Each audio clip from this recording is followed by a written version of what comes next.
Here are some key sections to put in your library called mental food. In fact, we call it food for thought. It's so important to nourish the mind, not just the body, but nourish the mind. Key phrase, now it needs to be well balanced. You can't live on mental candy. Somebody says, well, I just read this positive stuff. That's too second grade. You've got to get out of second grade. You can't just be inspired. You've got to be taught. You can't just be inspired. You've got to be educated. Key. Here's a good book. It's called How to Read a Book. Good title. How to Read a Book by Mortimer Adler. In this book, How to Read a Book, Mortimer, you know, is the chief editor of the new Encyclopedia Britannica. A good set of books, right, to have in your library. The Encyclopedia Britannica, chief editor, Mortimer Adler. He's in his 80s. He's still active, still writing books. But he wrote this book, How to Read a Book. Now, in this book, How to Read a Book, not only does he give you some good suggestions on how to get the most out of a book. It's one thing to read it, it's another thing to get the best out of it. He'll give you some techniques on how to get the best out of a book. It's very good. But here's what's also in his book, How to Read a Book, a list of what he calls the best writings ever written. The best writings ever written. I've used it as a centerpiece for my library. So I'm just asking you, take a look. If it suits you, fine. If it doesn't suit you, hey, keep looking until you find something to suit you. But well balanced. Let me give you some of that balance. Number one, history. We've all got to have a sense of history. American history, national history, international history, family history, political history.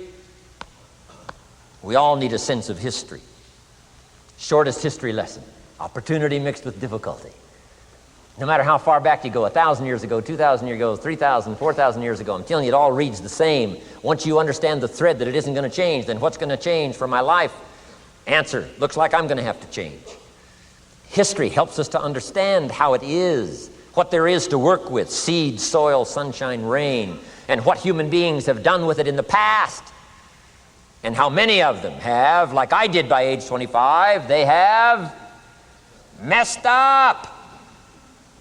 That's what history's for. Be a good student of history. Here's a good book, Lessons of History by Durant. Lessons of History by Durant.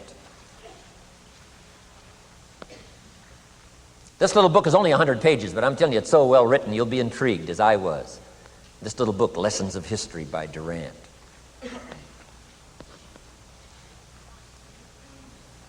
Next is philosophy. Durant also wrote a good book on philosophy. The Story of Philosophy. It's got a good rundown of the key philosophers of the last several hundred years, what they taught and some of the lives they lived. You might find it a little difficult, but hey, you can't just read the easy stuff.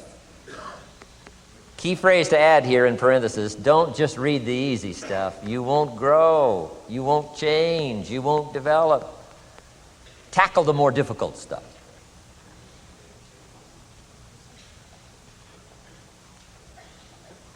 Next, novels.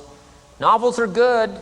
Sometimes an intriguing story keeps our attention so that the author can weave in the philosophy he or she is trying to get across. Ayn Rand was probably better at that than anybody else I could possibly think of. Atlas Shrugged, some of those towering novels. The novel kept us intrigued, but guess what she was doing all the time? Feeding us her philosophy, feeding us her philosophy. Now, whether you agreed with her philosophy or not, you had to admit she was really good at getting it out there, weaving it through the story, in the dialogue and in the speeches and in the text. Fabulous. Novels. Novels are good. Now, here's a little personal advice. Skip the trash. I mean, you don't. Someone says, well, sometimes you can find something valuable in a trashy novel. I wouldn't go through it to find it. You can find a crust of bread in a garbage can, but I wouldn't go through it. Number one, you don't need the reputation. So, not enough time to read the brilliant stuff, the good stuff. Skip the trash, really.